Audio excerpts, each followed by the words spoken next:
बिस्मिल्लाहिर्रहमानिर्रहीम। अस्सलाम वालेकुम स्टूडेंट्स। हमने लास्ट लेक्चर में 4.4 के हवाले से कुछ क्वेश्चन किए थे।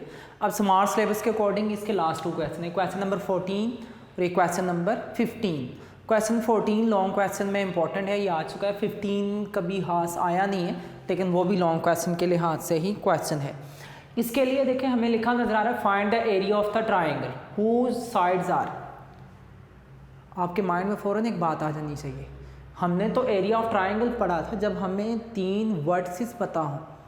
इसमें तो हमें तीनों साइड पता है। अब 3 साइड से 3 वर्टेक्स कैसे फाइंड आउट करेंगे? नोट कीजिएगा पेज नंबर 214 के ऊपर 214 पे 4.3 के बिल्कुल ऑपोजिट हमने लास्ट पढ़ा था कि area of the triangular region mean 4.3 का जो लास्ट लेक्चर था जिसमें मैंने एग्जांपल सॉल्व करवाई थी कि जब हमें area of the triangular region find out करना हो, उसके तीनों वर्टिसेस हमें बताओ। Find the area of the triangular region whose vertices are P into x1 y1, Q into x2 y2 and R into x3 y3। वहाँ पे बिल्कुल 4.3 के ऑपोजिट यहाँ पे साइड पे करके लिखा है कि ये क्या होता है, x1 y1 x2 y2 x3 y3 1 1 1 और उसके बाहर 1/2 आ जाता है। इसके सामने क्लोरली मैंने एमसीक्यू में बताई थी, अगर ये तीनों पॉइंट को लीनियर हो जाएं तो एरिया 0 हो जाता है। एरिया का साइन अगर नेगेटिव हो, नीचे नोट में लिखा है if the numerical problem if the sign of the area is negative then it is to be omitted. Area कभी भी नेगेटिव नहीं होगा, हमेशा greater than 0 mean positive answer उसका आएगा। हम कैसे वर्टिसेस फाइंड आउट करें? हमें तो 3 वर्टेक्स से एरिया ऑफ ट्राइंगल पता है, 3 साइड से तो हमें बिल्कुल भी नहीं पता। कौन सी ऐसी कंडीशन यूज करें कि हम तीनों साइड का यूज करके एरिया ऑफ ट्राइंगल आसानी से फाइंड आउट कर सकें? अब इसके लिए जरा नोट कीजिएगा, अगर हम इसकी थोड़ा सा कंडीशन को नोट करें, हम कहेंगे सॉल्यूशन में हमने last time point of intersection पढ़ा। पॉइंट ऑफ इंटरसेक्शन क्या था? वो पॉइंट जहां पे 2 लाइंस एक दूसरे को मीट करती हैं, वहां पे एक पॉइंट बनता है। उस पॉइंट को हम वर्टेक्स का नाम भी दे सकते हैं। ऐसा ही था ना कि 2 लाइंस थी। क्वेश्चन नंबर 1 4.4 का स्मार्ट सिलेबस का हिस्सा नहीं था, लेकिन मैंने वहां पे आपको तभी करवाया कि जब 2 लाइन एक दूसरे को किसी पॉइंट पे मीट करती हैं, उसको हम सोल्व करके उन 2 लाइंस को एक आंसर निकालते हैं, एक्स और वाई की वैल्यू जो उन दोनों इक्वेशन को सेटिस्फाई कर रही होती हैं। वो पॉइंट होता है जिसमें दोनों लाइन एक दूसरे को मीट करें, पॉइंट ऑफ इंटरसेक्शन होता है। तो इसी तरह से अगर हमें ये 3 लाइन्स गिवन है तो हम कहेंगे कि जहाँ पे लाइन 1 और लाइन 2 मीट कर रही थी, उस पॉइंट को लाइन 1 और लाइन 2 उस पॉइंट को हम वर्टेक्स ए का नाम दे सकते हैं। जहाँ पे लाइन नंबर 2 और लाइन नंबर 3 मीट कर रही थी, उस पॉइंट को हम वर्टेक्स बी का नाम दे सकते हैं। जहाँ पे लाइन 3 के साथ, देखो ये लाइन 3 ये लाइन 1 जहाँ पे मीट कर रही थी, उसको वर्टेक्स सी का नाम दे सकते हैं। तो हमने क्या करना है, इन तीनों लाइन का पॉइंट ऑफ इंटरसेक्शन निकालना है। उनका पॉइंट ऑफ इंटरसेक्शन जब निकालेंगे तो वहां से हमारे पास एक वर्टेक्स ए आएगा, एक वर्टेक्स बी आएगा और एक वर्टेक्स सी आ जाएगा। उन तीनों वर्टेक्स का यूज करके जो अभी मैंने आपको बताया 4.3 के बिल्कुल ऑपोजिट पेज पे जो लिखा हुआ कि अगर आपको तीनों वर्टेक्स पता है तो आप एरिया ऑफ ट्राइंगल वहां से आसानी से फाइंड आउट कर सकते हैं। ठीक हो गया? हम एरिया ऑफ राइट ट्राइंगल पढ़ते 1/2 b into h 9 से 8 से 7 क्लास से पढ़ते आ रहे हैं। तो 1/2 देखो वहाँ से हमें पता कि एरिया के बाहर 1/2 ज़रूर लिखा होता है। तो ये वही कंडीशन है बेटा कि हमें 1/2 निकालने के बाद x1 y1 ये सारी कंडीशन करनी होती है। सॉल्यूशन में हम लिखेंगे कि गिवन लाइंस आर, वो 3 लाइंस क्या है? लाइन नंबर 1 हमें क्या नज़र आ रही है? 7x माइनस का 1y माइनस का 10 is equal to 0। Line number 2 हमें क्या नजर आ रही है? 10x प्लस का y माइनस का 41 is equal to 0। Line number 3x plus का 2y प्लस का 3 इज इक्वल टू 0। इन 3 लाइंस का यूज करके हम 3 वर्टेक्स फाइंड आउट करेंगे बड़ी तरतीब से। बहुत आसान क्वेश्चन है, सिर्फ इसका सॉल्यूशन थोड़ा सा लंबा है। ठीक हो गया? हमें आसानी मिलती है लाइंस को सॉल्व करते हुए। मैंने कहा हमें 2 मेथड हमें बहुत आसान बनते हैं। कौन से? कोफिशिएंट सेम हो, प्लस माइनस कर दें, अदरवाइज एक से वैल्यू निकाल के दूसरे में पुट कर लें, हमारे पास आंसर आ जाते हैं। यही 2 मेथड इक्वेशन को सॉल्व करने के हमें सबसे आसान लगते हैं। हम कहेंगे फॉर वर्टेक्स ए वर्टेक्स ए के लिए हमें 3 वर्टेक्स निकाल के उसका एरिया निकालना बेटा। वर्टेक्स ए के लिए हम क्या करते हैं, we solve line number 1 and line number 2। हम लाइन 1 और लाइन 2 को एक दूसरे के साथ सॉल्व कर लेते हैं। अब लाइन 1 और लाइन 2 को ज़रा देखो। लाइन 1 और लाइन 2 में हमें नज़र आ रहा है एक्स का कोफिशिएंट तो डिफरेंट है लेकिन वाई का सेम है। मैंने आपको बताया था जब ये दोनों साइन एग्जैक्टली सेम हो तो आप दोनों को माइनस करवाते हो, लेकिन जब ये दोनों साइन डिफरेंट हो तो आप दोनों को ऐड अप करवाते हो। तो आसानी हमें यहाँ पे नज़र क्या आ रही है, adding line number 1 and line number 2। हम दोनों लाइंस को आपस में एडिशन करवा लेते हैं। Line number 1 7x minus y minus 10 is equal to 0 और लाइन नंबर 2 क्या है 10x प्लस का y माइनस का 41 इज इक्वल टू 0। एडिशन जब करवाएंगे एडिंग करते हुए हमने क्या करना है 7 प्लस 10 17x, ये प्लस का ये माइनस का कैंसिल, माइनस 10 माइनस 41 माइनस का 51 इज इक्वल टू 0। तो यहाँ पे माइनस 51 दूसरी तरफ जाके क्या हो जाएगा प्लस का 51, 17 मल्टीप्लाई दूसरी तरफ जाके क्या हो जाएगा डिवाइड। आप जब कैंसिल करोगे तो यहाँ से आपके पास जो x की वैल्यू बनी वो x की वैल्यू क्या आ गई 3 के इक्वल। हम कौन कौन सी लाइंस को सॉल्व कर रहे थे, हम सॉल्व कर रहे थे line number 1 and line number 2 को। तो अब जो x की वैल्यू आई हम इन दो लाइंस के अलावा किसी लाइन में पुट नहीं करवाएंगे, ठीक होगा। अगेन हम जिन दो लाइंस को सॉल्व कर रहे होंगे उन्हीं की वैल्यू एक दूसरे में पुट करनी है, बाकी तीसरी लाइन को डिस्कस नहीं करना। हम लाइन 1 और लाइन 2 को जब सॉल्व कर रहे थे तो हम ये कहेंगे लाइन 3 क्वेश्चन का हिस्सा ही नहीं है जैसे, ठीक हो गया। अब हम देखें हमें लाइन नंबर 2 में वैल्यू बड़ी नज़र आ रही है, लाइन 1 में छोटी है, इसी वजह से इस वैल्यू को कहाँ पे पुट कर लेते हैं, पुट इन लाइन नंबर 1। जब लाइन 1 में x की वैल्यू पुट करोगे तो आपके पास क्या मिलेगा 7 3 21 माइनस का y माइनस का 10 इज इक्वल टू 0।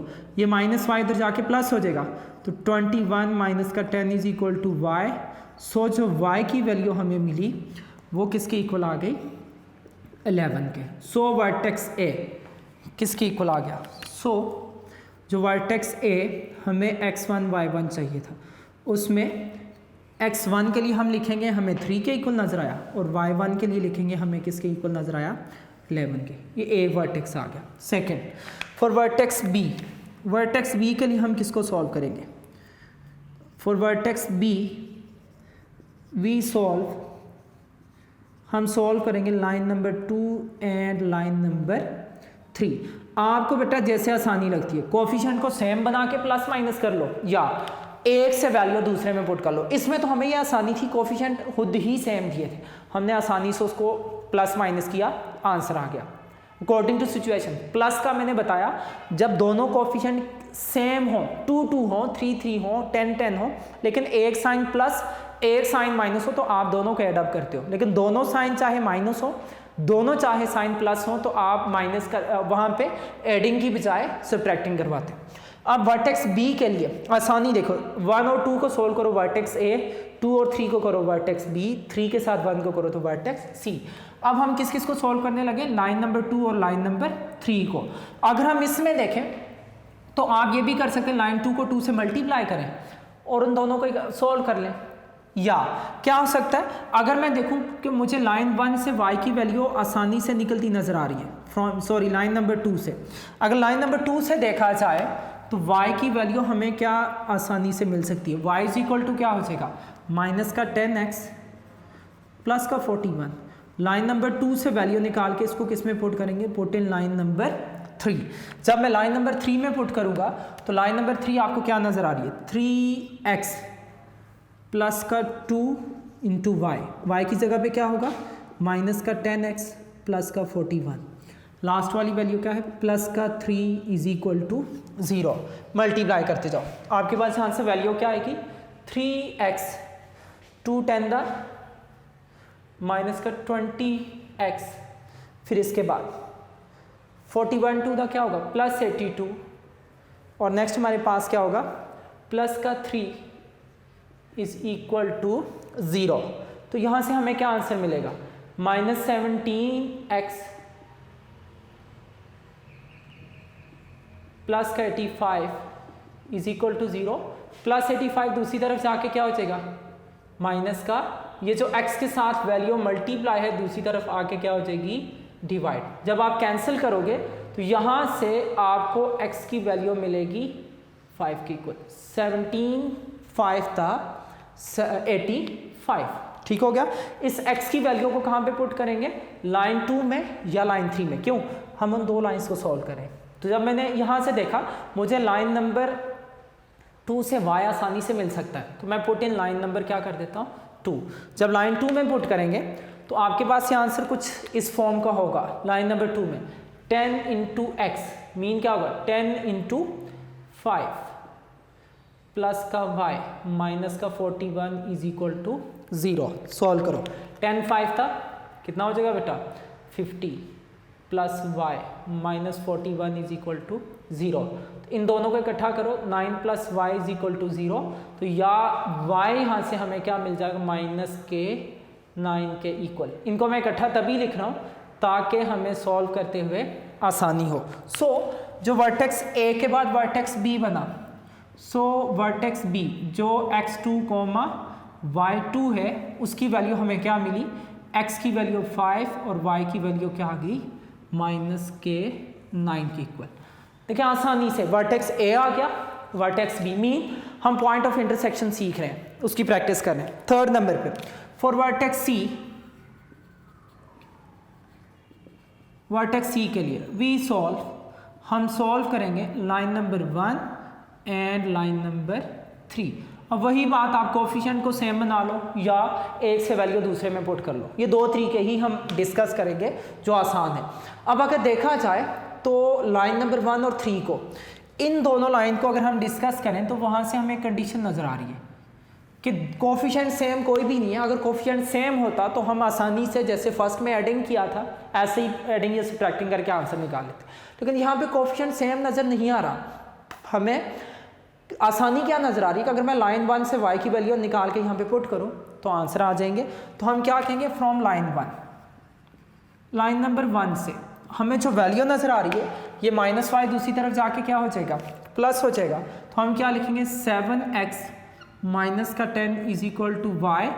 इसको किस में पुट कर देते हैं, लाइन 1 से वैल्यू निकाल के किस में पुट कर देते हैं, इन लाइन नंबर 3। तो लाइन 3 में जब पुट करेंगे हमारे पास क्या आएगा 3x प्लस 2y प्लस का 3 इज इक्वल टू 0। सॉल्व करो इस इक्वेशन को, 3x प्लस का 14 माइनस का 20 प्लस का 3 इज इक्वल टू 0। यहाँ से क्या आंसर मिलेगा 17x minus 17 is equal to 0। 17x equal to 17 cancel करोगे तो यहाँ से आपके पास x का आंसर क्या आ जाएगा 1 के इक्वल। ये जो आपके पास x का आंसर 1 आया, इसको आप जिस मर्जी दोनों में से, हम जिन दो लाइंस को सॉल्व कर रहे हैं उसके अलावा नहीं, हम सॉल्व कर रहे हैं लाइन 2 के साथ लाइन नंबर 3 को। आपकी चॉइस है, आप लाइन 1 में पुट कर लो या लाइन 3 में, लेकिन हमें ज़्यादा आसान कौन सी नज़र आ रही है लाइन नंबर 1। तो मैं ऐसा करता हूँ पुट इन कर देता हूँ लाइन नंबर 1। लाइन 1 में जब पुट करेंगे तो हमारे पास क्या आ जाएगा 7 1 7 माइनस का y माइनस का 10 इज इक्वल टू 0। ये माइनस y दूसरी तरफ जाके क्या हो जाएगा प्लस का 7 माइनस 10 तो क्या होगा -3 इज इक्वल टू y। ये y इज इक्वल टू क्या हो गया माइनस के 3 के equal. So vertex c into x3 y3 किसकी इक्वल आ गया हमारे पास, x की वैल्यू 1 बेटा y की वैल्यू क्या होगी माइनस के 3 के इक्वल। अगेन दोबारा से मैं डिस्कस कर रहा हूँ, जहाँ पे दो लाइन मीट करें वहाँ पे हमें एक पॉइंट ऑफ इंटरसेक्शन मिलता है, एक पॉइंट मिलता है, एक वर्टेक्स मिलता है। दो लाइन के मिलने से कॉर्नर टाइप बनता है, उस कॉर्नर को वर्टेक्स कहा जाता है। मैं यहाँ पे लिखने के बाद बताता हूँ area of triangle. So area of triangle is equal to 1/2। इसके आगे हम क्या लिखेंगे, x1 के साथ y1, x2 के साथ y2, x3 के साथ y3, 1 1 एंड 1। ये एरिया ऑफ ट्राइंगल निकालने का फॉर्मूला है, ठीक हो गया।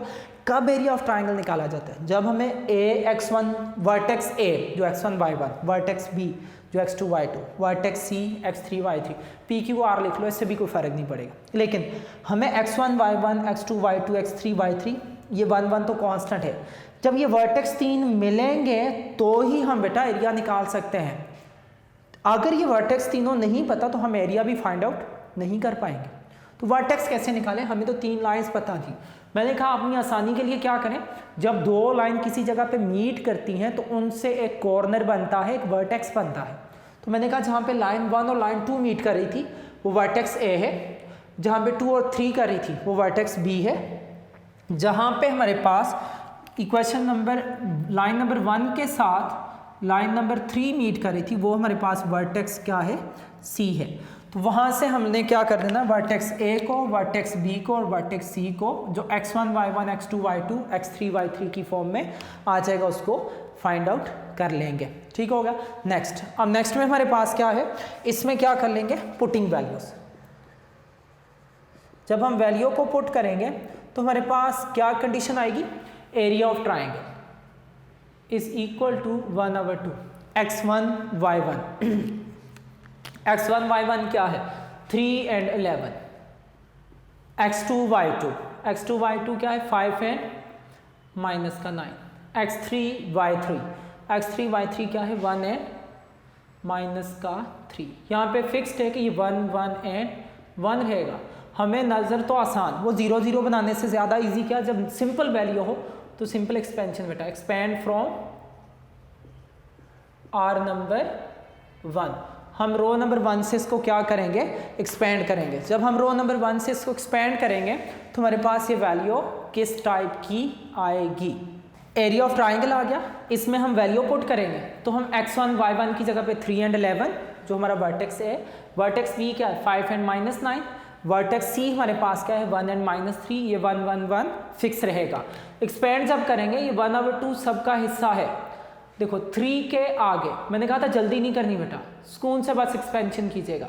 1 and 1, फर्स्ट वैल्यू के बाहर साइन प्लस, सेकंड के बाहर माइनस, 5 1, एक्सपेंशन बार बार उसी तरह की जो हम बेटा फर्स्ट ईयर में बड़ी डिटेल के साथ सीख चुके हैं। क्रॉस प्रोडक्ट में हम चैप्टर 7 सेकंड ईयर में भी सीख चुके हैं। 5 1 माइनस का 9 एंड माइनस का 3। तो यहाँ से आपके पास एरिया ऑफ द ट्राइंगल आएगा 1/2 इंटू 3 मल्टीप्लाई बाय माइनस का 9 माइनस इंटू 3 1 3, ये बाद में प्लस हो जाएगा, minus 11 into 5 1 5 minus into 1 1 1 plus 1 into 5 3 15 minus into 9 1 9। तो आपके पास यहाँ से आंसर फाइंड आउट होना शुरू हो जाएगा 1/2 multiply by 3 multiply by minus का 9 प्लस का 3 minus 11 multiply by 5 minus 1 directly इसको 4 लिख लो, प्लस का 1 मल्टीप्लाई बाय माइनस का 15 प्लस का 9, प्लस माइनस करो इकट्ठा करो, वहाँ से आपके पास एरिया आ जाएगा 3 इंटू माइनस 6, 11 4 का क्या हो जाएगा 44, प्लस 1 इंटू 9 माइनस 15 करेंगे तो क्या आएगा 6, लेकिन बड़ी वैल्यू का साइन माइनस तो माइनस का 6 लिखा जाएगा। 1/2 इंटू जस्ट मल्टीप्लीकेशन बेटा, 3 6 था 18 माइनस का साइन, माइनस का 44 माइनस का 6, आप इकट्ठा करो ज़रा, माइनस 6 माइनस 44 कितना हो जाएगा माइनस का 50, माइनस का 50 माइनस का 18 कितना हो जाएगा माइनस का 68। तो आप जब कैंसिल करोगे तो आपके पास यहाँ से क्या आ जाएगा, area of triangle is equal to minus का 34। लेकिन लास्ट अभी क्वेश्चन स्टार्ट करने से पहले सारी मैंने डिस्कशन बताई कि एरिया कभी भी नेगेटिव नहीं होगा, एरिया हमेशा पॉजिटिव ही काउंट होगा। तो तभी हम क्या कहेंगे, ये हमारे पास क्या होगा प्लस का 34 स्क्वायर यूनिट्स। एरिया के हवाले से हम डिस्कस कर चुके हैं चैप्टर नंबर 7 में भी, कि उसके साथ स्क्वायर यूनिट लिखा था, वॉल्यूम के साथ क्यूबिक यूनिट लिखा था। सेम यहाँ पे भी हम एरिया के साथ स्क्वायर यूनिट लिखेंगे। चैप्टर 3 में फिर हमने डिस्कस किया 3.7 में find area of the reason bounded by x axis and the curve, जो लिमिट वाला था 3.6 के बाद 3.7 इंटीग्रेशन, तो वहाँ पे भी हम एरिया को पॉजिटिव कंसीडर करते थे और आंसर में स्क्वायर यूनिट्स लिखा करते थे। ठीक हो गया। ये सारी तरतीब हमारे पास बेटा है कि अगर आपको तीनों वर्टिसेस गिवन हो, वो तो आसान बात है कि तीनों वर्टेक्स में वैल्यू पुट करो, x1 x2 x3 y1 y2 y3 mean vertex A x1 y1, vertex B x2 y2, vertex C x3 y3। ये C कांस्टेंट होता है बेटा 1 1 1, जो अमूमन फिक्स्ड है इस फार्मूले के लिए कि आपने यहाँ पे 1 1 एंड 1 ही राइट डाउन करना है। ठीक हो गया। सबसे पहले हमें तो क्वेश्चन में गिवन में दिया गया था 3 लाइंस थी। अब लाइंस को यूज करके वर्टेक्स क्या होते हैं, कॉर्नर होते हैं। वो कॉर्नर कैसे बनते हैं, जहां पे ट्रायंगल की 2 लाइंस एक दूसरे को मीट करें, एक वर्टेक्स दूसरा वर्टेक्स तीसरा वर्टेक्स, एक खास पैटर्न के साथ। जैसे ही ये मीट करती जाएंगी तो वहां से हमारे पास ट्रायंगल के वर्टेक्स क्या होते जाएंगे, बनते जाएंगे, तो ट्रायंगल आसानी से फॉर्म हो जाएगी। तो सेम यहाँ पे सिचुएशन हमारे पास क्या थी, हमने ट्रायंगल के निकालने थे वर्टेक्स निकालने के लिए हमने इनको सारा का सारा डिस्कस करना था कि हम इसको कैसे आगे चल के सॉल्व करेंगे। हमने लाइन 1 और लाइन 2 तरतीब रख लो इससे, हालांकि मैंने कहा लाइन 1 और लाइन 2 वर्टेक्स है 2 और 3 बी है, 3 और 1 सी है, ये तो मैंने कहा आपकी चॉइस है, लेकिन चॉइस ये है कि आप 1 के साथ 3 को वर्टेक्स ए कह दो, 2 के साथ जो लाइन 3 है उसको वर्टेक्स ए कह दो, बी कह दो, कुछ भी नहीं फ़र्क। लेकिन आसानी क्या है, देखो हमेशा आसानी यही रहती है कि हम दुनिया में जैसे चल रहे हैं तो हम एक ख़ास स्टेप के साथ चलें, तरतीब के साथ। जब हम बेतरतीबा चलते हैं बेटा वहाँ पे मामला ख़राब होते हैं, एक्सीडेंट के चांस होते हैं। ये वही तरतीब है कि आप लाइन 1 और लाइन 2 को सॉल्व करके वर्टेक्स ए को हो जो x1 y1 हो जाएगा, लाइन 2 के साथ लाइन 3 को सॉल्व करके वर्टेक्स बी को हो जो x2 y2 हो जाएगा, लाइन 3 के साथ लाइन 1 को सॉल्व करके वर्टेक्स सी को हो तो वो हमारे पास x3 y3 हो जाएगा। जब मैं लाइन 1 और 2 को सॉल्व करूंगा तो मैंने तीसरी लाइन को बिल्कुल भी डिस्कस नहीं करना। जब मैं 2 और 3 को सॉल्व करूंगा तो मैंने लाइन 1 को डिस्कस नहीं करना। जब मैंने 3 के साथ 1 को डिस्कस करना है, लाइन 2 को बिल्कुल भी डिस्कस नहीं करूंगा। तरतीब चेंज नहीं करनी बेटा। अब इक्वेशन को सॉल्व करने के आसान तरीन मेथड हमारे पास 2 हैं। कोफिशिएंट सेम हो तो प्लस माइनस कर लो। सेकंड क्या है कि हम एक में से वैल्यू निकाल के दूसरे में पुट करें, जैसे मैंने यहाँ पे किया कि वर्टेक्स सी निकालने के लिए मुझे आसानी क्या थी कि एक वैल्यू निकाल के दूसरी लाइन में पुट कर लूँ। आसान क्या आता है, जिस लाइन में कोफिशिएंट, जैसे यहाँ पे लाइन में 1 में कोफिशिएंट y का 1 था, जबकि लाइन 2 में x और y दोनों के कोफिशिएंट, एक का x का 3 था y का 2, वहाँ पे थोड़ा सा ये होता है कि वैल्यू डिवाइड में चली जाती है, आंसर सेम आता है। हम कोफिशिएंट जिसका 1 हो, कोफिशिएंट 1 में से चाहे वो x का कोफिशिएंट 1 हो तो उसकी वैल्यू निकाल लो, y का कोफिशिएंट 1 हो तो उसकी वैल्यू निकाल के सब्स्टिट्यूट कर लो, आंसर निकालने में आसानी होगी। जब ये तीनों वर्टेक्स आ गए, हमने फॉर्मूले में पुट किया, पुट करने के बाद वो एक्सपेंशन फिर दोबारा से वही। और माइंड में आपके शायद क्वेश्चन चले कि हम इसमें 0 0 क्यों नहीं बनाते बेटा। अब 0 0 हमने वहाँ पे तभी बनाया था कि वहाँ पे हमें ये कांस्टेंट वैल्यू नज़र नहीं आनी थी जो काउंटिंग नंबर में आते हैं। अगर काउंटिंग नंबर हो वो प्लस माइनस करना आसान है, लेकिन एक m1 है, एक m2 है, एक m3 है, c1 c2 c3 है, तो ऐसा हमें प्लस माइनस करना, मैनेज करना बड़ा कॉम्प्लिकेटेड हो जाता है। आप उस क्वेश्चन को डायरेक्टली करके भी देखिएगा, मैनेज ही नहीं होता। क्वेश्चन 4 के वाले से डिस्कस कर रहा हूँ, वो मैनेज नहीं हो पाता एंड पे, वो खिचड़ी सी मच जाती है। हमें कॉमन लेना, फैक्टर बनाना, वो कंडीशन नहीं आ पाती। इसी वजह से आसानी क्या है, उसमें हमने 0 0 फॉर्म बनाई। आप इसमें भी बना सकते हैं कि आप इस 1 के नीचे दोनों को 0 बना लो, तो आपको सिर्फ और सिर्फ ये 1 एक्सपेंड करना पड़ेगा, बाकी ये दोनों एक्सपेंड ही नहीं करने पड़ेंगे, आसानी हो जाएगी आपके लिए। लेकिन इसमें आसानी थी कि मैंने रो 1 से एक्सपेंड किया। एक्सपेंशन में जल्दी नहीं करनी, प्रॉपर स्टेप कीजिएगा ताकि आंसर निकालते हो आपको आसानी हो। एक्सपेंशन के बाद देखें जो हमारे पास आंसर आया एरिया का वो नेगेटिव था, हालांकि हम पढ़ चुके हैं एरिया नेगेटिव नहीं होता। अगर ये नेगेटिव आया तो हमने उस नेगेटिव साइन को ओमिट करके उसको पॉजिटिव में कन्वर्ट करना है, और एरिया के जितने भी क्वेश्चन हैं उनके साथ स्क्वायर यूनिट लिखना है। ठीक हो क्या, ये ज़रूरी पार्ट समझो होता है, एरिया स्क्वायर यूनिट में आता है। ठीक है, अगर कहीं पे एमसीक्यू में आपको नज़र नहीं आता, आंसर 34 लिखा है लेकिन स्क्वायर यूनिट नहीं है, तो बेटा वो फिर हम उसी को टिक करेंगे, वो ज़रूरी इतना खास नहीं होता। ठीक हो गया, तो इस क्वेश्चन को अच्छी तरह से सॉल्व कीजिएगा, ये लॉन्ग क्वेश्चन में इंपॉर्टेंट है। मैं ऑलरेडी आपसे डिस्कस कर चुका हूँ कि लॉन्ग क्वेश्चन यहाँ से हमें अटैम्प्ट करते हुए आसानी होती है, इसी वजह से इन क्वेश्चन की प्रैक्टिस अच्छी तरह से करनी है। हमारा लेक्चर आज का यहाँ तक ही था। नेक्स्ट लेक्चर में इंशाल्लाह आपसे मुलाकात होगी। तब तक के लिए अल्लाह हाफिज़।